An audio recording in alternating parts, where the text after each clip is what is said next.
There's no denying Portugal's beauty. Anyone visiting the country can be guaranteed a richly diverse landscape and scenery. But for someone who took an oath to explore this country as much as possible, the northern frontier still largely remained foreign to me. 2 years ago, I went up as far as Braga and Viana de Castelo, but it was the winter and dared not explore further. However, this time around, the summer beckoned, so we decided to create this opportunity, hit the road and spend 12 days roaming and perusing the north of Portugal, with the aim to get to know this place much better than before. On this trip, we explored the ancient city of Braga, revisited the stunning views of Viana de Castelo, drove further north to the border of Caminha, took the plunge and tasted Vinho Verde wines in the fortress towns of Monção and Melgaço, and then relished the idyllic atmosphere of Ponte de Lima, the oldest town in Portugal. Anyone who dissuades you that Portugal is too small a country for its own good hasn't explored this place properly. I had to go to the farthest north of this country to realize that there's so much more to discover, to unpack and unravel this part of Portugal that's equally full of authenticity, hidden wonders, and breathtaking beauty.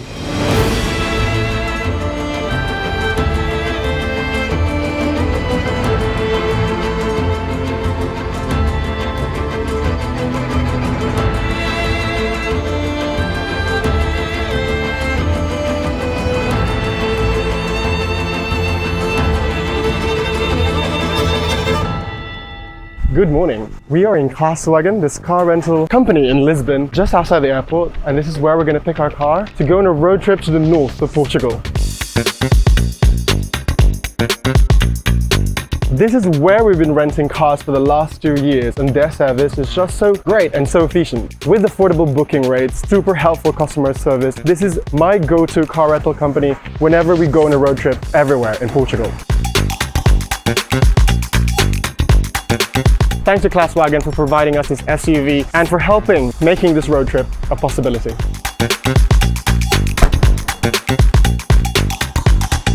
Now that we have the car, off we go on the road.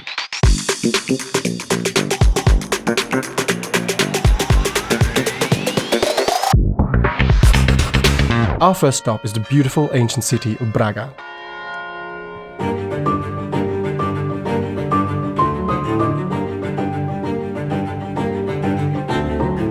This is Portugal's third largest city, and certainly one of the oldest, with over 2,000 years of history to its name. Once named Bracara Augusta during the height of the Roman Empire, founded by the Emperor Augustus, and was later named capital of the Roman province of what is now considered Galicia of Spain. Braga's antiquated atmosphere can be felt immediately as soon as you enter the town through Arco da Porta Nova, this triumphal arch in the western side of what used to be a medieval walled city. And then just around the corner is Sé de Braga, the oldest cathedral in the entire country, constructed in the early 11th century, predating the founding of Portugal as a nation. This cathedral was so significant that it was a center of Christianity in the whole of the Iberian Peninsula, just before the founding of Santiago de Compostela in Spain. This monument is also crucial to the country's heritage, that the parents of Portugal's first king, Dom Henrique and Dona Teresa of Leon, were both buried here. Go in and admire the incredible fusion of styles: Romanesque, Gothic, Moorish, Manuelin, and Baroque, the result of a cathedral that's been built and continually extended throughout centuries. And you cannot miss the high choir. Built with an impressive pipe organ and that majestic ceiling, also intricately decorated, which, in my opinion, is considered no less than a Baroque masterpiece. Speaking of which, Braga is known to be Portugal's city of Baroque, lined with an incredible collection of Baroque architecture that flourished around the 17th and 18th centuries, lending the atmosphere in the city with some elegance and style. As you walk around the historic centre, you'll catch a glimpse of impressive palaces and buildings from the Baroque period, such as the Palácio do Arraio, with its wonderfully blue-tiled walls and the ornate Rococo facade, and also the Palácio dos Biscainhos, which is now a museum, where you can go inside and admire its stately rooms and a noble garden.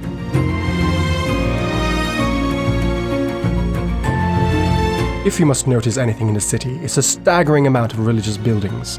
Apparently, Braga wields the highest concentration of religious structures in any Portuguese city, making this some sort of capital for Christian worship.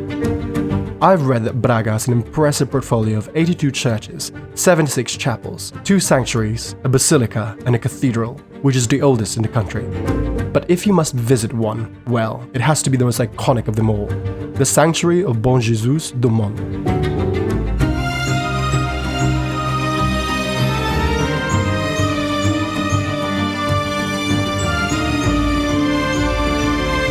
Built on the slopes of Mount Espinho, this sanctuary has a history of over 600 years, and the one that we see now has been built in the early 18th century, with a grandiose Baroque stairway flanked with 577 steps that lead you all the way up to the journey of the Via Crucis, or the Stations of the Cross, and then culminates with a neoclassical basilica perched at the very top, massively looking out over the city of Braga.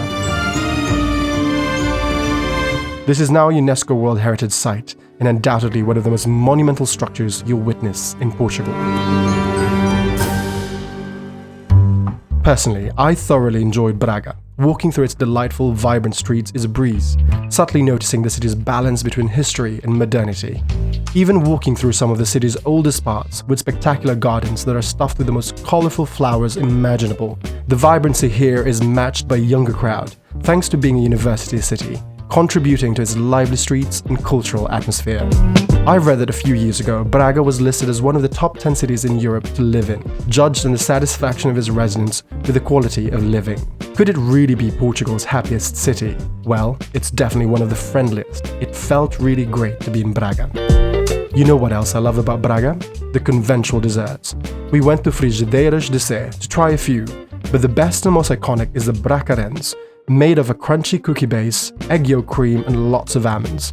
Altogether, 100% delightful. Another one is called pudim de abad de priscos, one of the best known desserts in the city. A rich creme caramel pudding made like a flan. We had it at Portico restaurant, just below Bom Jesus, and this one is a must. Since we're in the field of gastronomy, if you had to choose one restaurant to visit, then head to O Filho de Mãe. It's a personal favorite, and it's a restaurant I've been to in Braga more than once, because it's just that good. The brainchild of the owner, Eurico Silva, an architect and world traveler with a love for world cuisine. He brought these culinary experiences into this fusion restaurant that lovingly pays tribute to his mother. The concept? Turning traditional cuisine around its head, where Portuguese flavors meet South American gastronomy. From flavorful oysters to Peruvian ceviche, aged meat croquettes to Argentine empanadas, Spanish-style ovos rotos or broken eggs with truffles, to the salted caramel pecan brownie. Every bite of every dish is full of flavors, and the chef Juliana Junqueira guarantees in bringing you a lot of it. Paired with excellent local Douro white wine, we had a wonderfully satisfying lunch here, and this restaurant is a reminder that while traditions firmly remain in place in Braga, there's also modernity and innovation in store.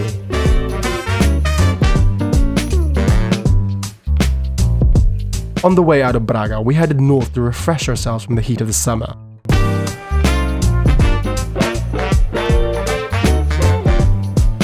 We stopped by at Praia Fluvial do Mirante in Suello, where two rivers, the Omeng and Cavado rivers, meet. Since the sea is roughly 30 miles away, these rivers are far more convenient, where locals spend the summer dousing the heat in these river beaches.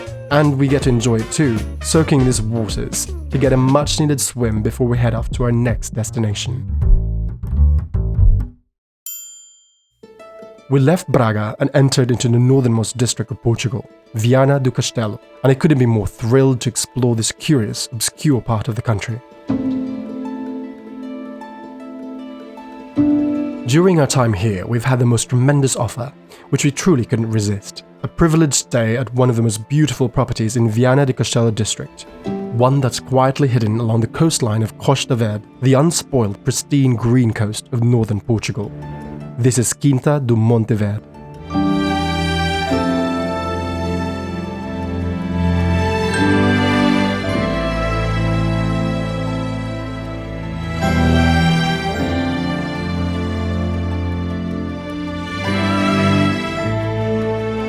The 16th and 17th century manor house is tucked peacefully right in the village of Castelo do Neiva, right by the Neiva River and Atlantic Sea. Gloriously restored in the 1990s, the wonderful, welcoming owners, Fatima and José Mendonça, have kept the period details, the interiors and furniture, preserving the house's history that traces all the way back to the noble families of Cunha, Lobo, Barbosa and Sotomayor families, including an Italian noble from Genoa, a Monteverde, who married into the Portuguese nobility, hence the name Quinta do Monte Verde was born. This heritage manor, while exuding a lot of luxury, elegance and style, it's also updated to suit modern taste. Cottages and lodges surrounding the estate have been converted into exquisite accommodations that provide restful spaces to families, couples, and anyone who seeks leisure and a calm refuge in this part of Portugal. We had a marvelous time here, relaxing by the pool, strolling around the gardens, having breakfast by the terrace, and even dinner in the converted cellar. Out there's also a wealth of outdoors and nature, as you can take long walks on the river mouth and the stunning coastline of this region, known to be one of the most immaculate in the country. We loved our stay here so much, and Quinta do Monte Verde makes you feel the incredible tranquility of home.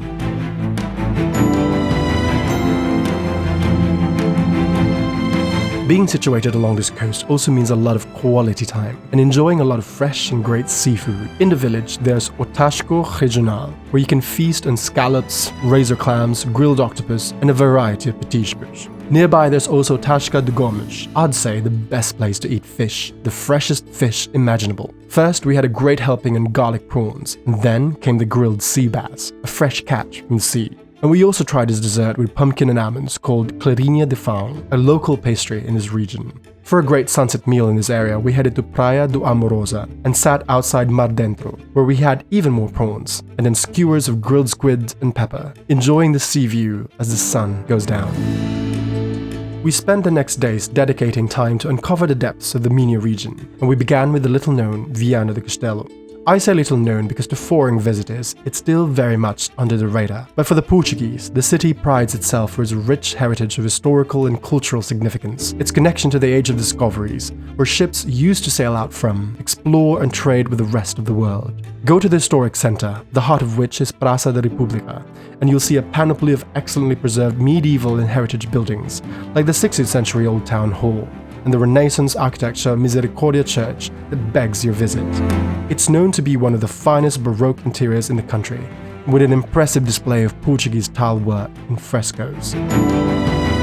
This is a city of wonderful Rococo palaces and Manuelin churches everywhere, but undoubtedly, Viana do Castelo's Piece de Resistance is the one that lords over its skyline, this Byzantine-style structure that's perched on top of the Monte Santa Luzia, Santuário do Sagrado Coração de Jesus.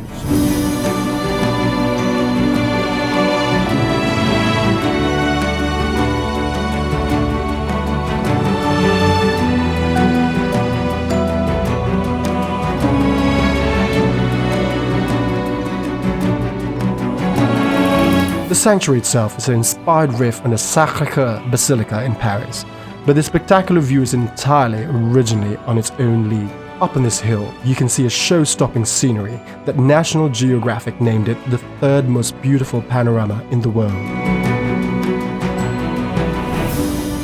This city's connection to the sea is vital to its life, as much as it's gifted with natural sceneries like this, with a view of the Lima estuary flowing to the Atlantic Sea.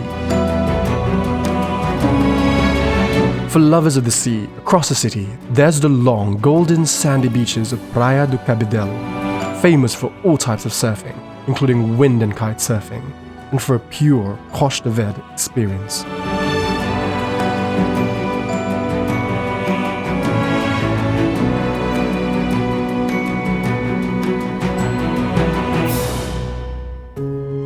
Onwards from Viana do Castelo, we headed north to explore more of the hidden Costa Verde secrets in the Minho region. This part of Portugal is bountifully spread with verdant mountains, and one of them is Serra de Águia. This means lots of hiking trails and wonderful nature to relish and enjoy. We went deep into nature's embrace and headed to a well-known waterfall in this mountain called Cascata do Pincho. We stayed here for a while, enjoying the fresh-flowing waters from the Ancora River, and in the summer, it felt incredibly blissful just to be here. But to truly know Portugal, one has to reach its far-reaching edges. And so we drove to the northwesternmost tip of this nation, in the frontier town of Caminha, where the land of Portugal ends and the country of Spain begins.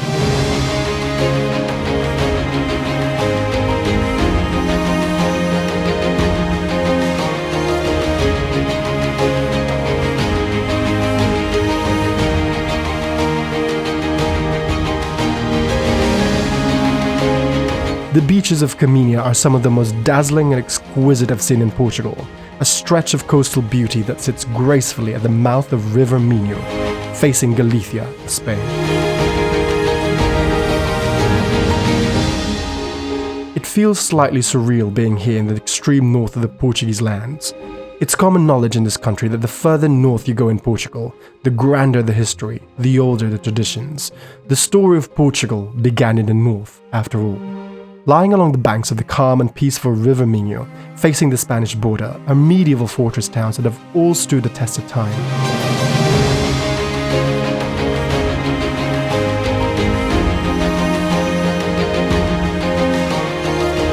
Caminha, Monção and Melgaço. We visited these 3 frontier towns in the Upper Minho province to fully understand how significant this line of defense is to Portugal, protecting one of the oldest established borders in the world.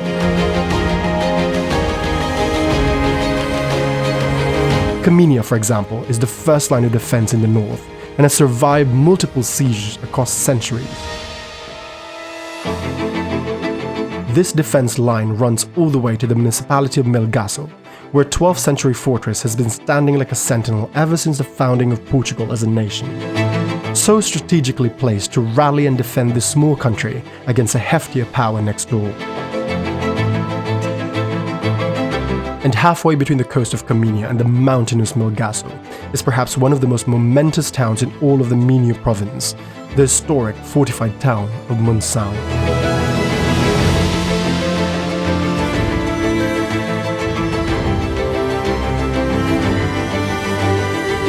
Sitting in the banks of the River Minho like an old guard, Monção has been instrumental in keeping the kingdom from the clutches of Spain, especially Castile and Leon. For without its powerful fortifications, Portugal would be so vastly different from what we know and see today.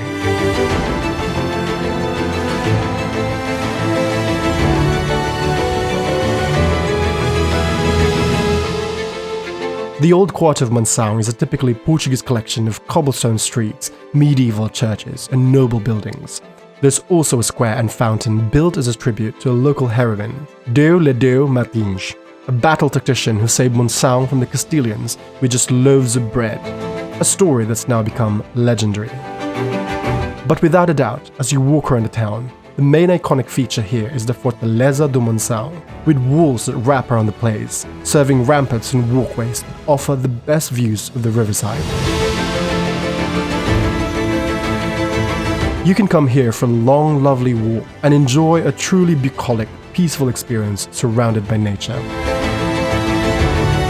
I loved being here, following the footpath of history, walking in silence with the sound of the river flowing, and ultimately get to stand at the very edge of the Portuguese frontier that's been unchanged for centuries.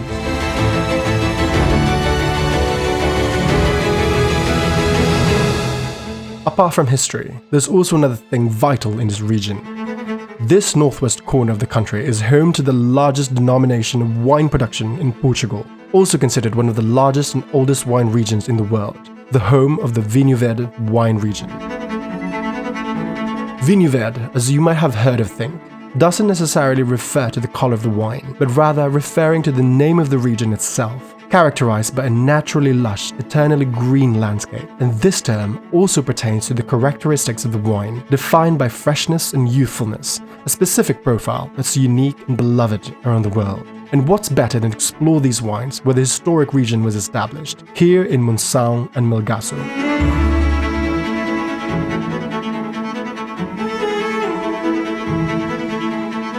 Along with professional sommelier Salvador, we dive deep into the Vinho Verde wine region to explore its roots, its age-old tradition, and the many varied and different profiles and stories that enrich this wonderful wine region. We began in Museu de Alvarinho, located in Monção, where the story of wine in this region is marvelously exhibited and profiled, showcasing the rich cultural and traditional heritage that's been passed down through generations. This was a great starting point in orienting ourselves with the sub-region of Monção and Melgaço, which has existed for over 700 years. The Vinho de Monção itself was first exported to the English consumers in the 15th century, and it is here in the sub-region that the Alvarinho grape originated, known as the queen of the Portuguese white wines. Winemaking is indeed deeply embedded in the cultural tapestry in this region, and we set out to visit the few wine producers and heritage houses that have championed the value of Vinho Verde. Undoubtedly one of the most historical properties in the area is Palácio de Brejoeira, this 19th century neoclassical and Baroque palace located just right outside the town of Monção. This vast property, surrounded by vineyards, forest and gardens, belonged to the noble line of Moscoso and Caldas families, later sold to different owners and then acquired in the 1930s by a Portuguese industrialist, Francisco de Oliveira Paes, who in turn handed down to his only daughter, Maria Hermínia de Oliveira Paes. It was his lady that built and opened a wine cellar in his property, using exclusively the Alvarinho grape variety, and launched the wine Palácio de Brejoeira, a wine that's now considered one of the most iconic and emblematic wines of this region.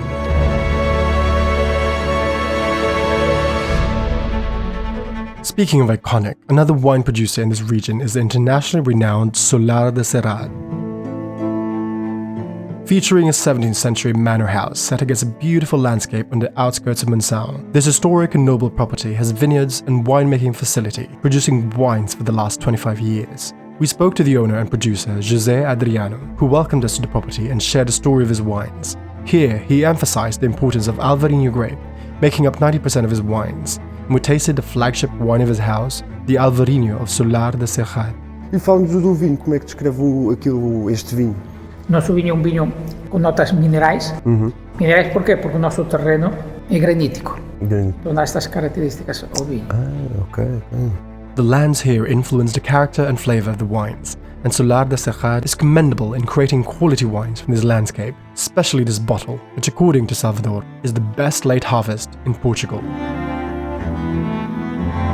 Ultimately, last but certainly not least, we went to visit Provence, one of the most fascinating and exciting projects in the Vinho Verde wine region. Provence is a story that's born out of passion and love for winemaking, where 10 local growers and associates united together to bring the best of this region and built this great wine facility in Monção, surrounded by vineyards, valleys and mountains, which we're told is an important aspect of the terroir here, shielding the vineyards from the influence of the Atlantic winds, making for an ideal wine-growing location. We were welcomed by Vânia and Francisca, who shared to us a story of Provence and showed us around the facility here, and even better, taste some of their amazing wines. Passamos então à prova.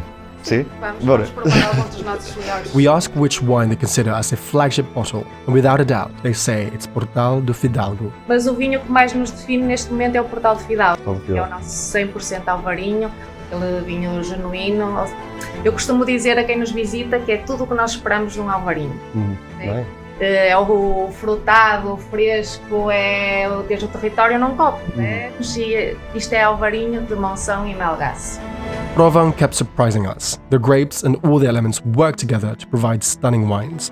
For example, their Viña Antiga is known as the first Alvarinho wine to do internship in French oak in the entire sub-region, another fantastic addition to the portfolio. They also introduced to us Coto de Mamoelas, which is undoubtedly one of the best sparkling wines in Portugal. Using the old champagne method, with bottles that are kept in the cellar for 3 years, this fine, elegant wine is sumptuous to drink, fresh and beautifully crisp. They even shared Coto de Mamoelas Grande Reserva, their so-called accidental pride, originally forgotten in the cellar for 5 years, and discovered accidentally, and turned out to be a truly great sparkling wine. Provence is a sterling example of innovation in this industry, upholding the tradition of winemaking in its valleys and bringing it to the modern world, all the while respecting the terroir, the environment and the hard work of the people that create these wines, ensuring Vinho Verde as a unique force to be reckoned with on the wine map, responsible in producing some of the most deeply characteristic white wines and considered some of the most gastronomic wines in Portugal.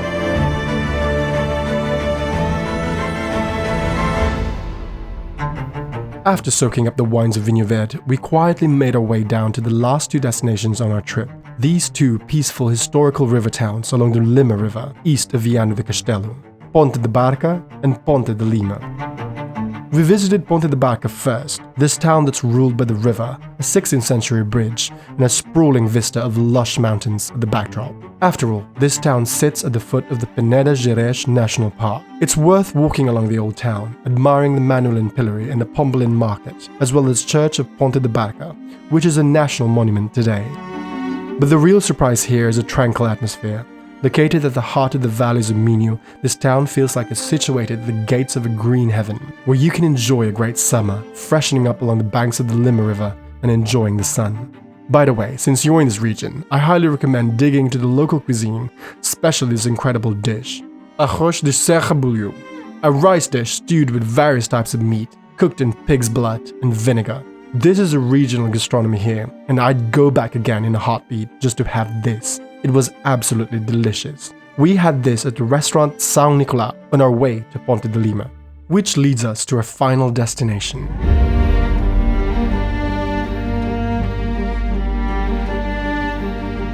This is Ponte de Lima, known as the oldest town in Portugal. That's right, this quietly unassuming town that sits gracefully at both sides of the Lima River was granted an official charter in 1125 by the Countess Dona Teresa of Leon, the mother of the first king of Portugal, way before the Kingdom of Portugal was born.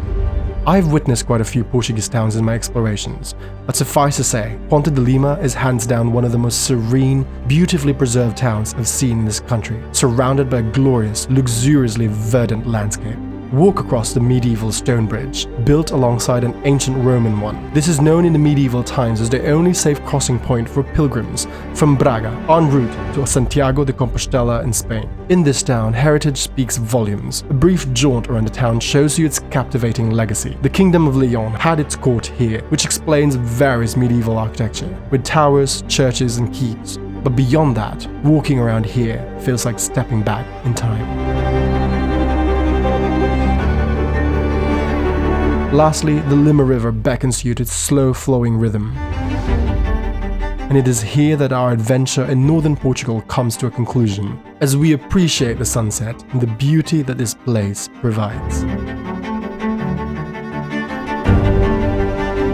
It isn't difficult to realize the abundance of startling beauty the north of Portugal offers to those who seek beyond the well-trodden path. Every place I've been to on this trip is sublime in their own way.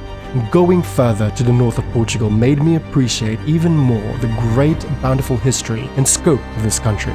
The wealth of stories, the diversity of landscapes, the beauty of its traditions, and the everlasting value of simplicity.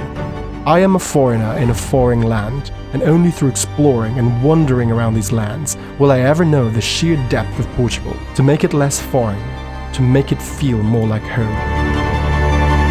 For truly, only when we persist further, go beyond the realm of our own comfort, will we ever learn that there's so much beauty and wonder out there in the world, just on the other side of that doorstep.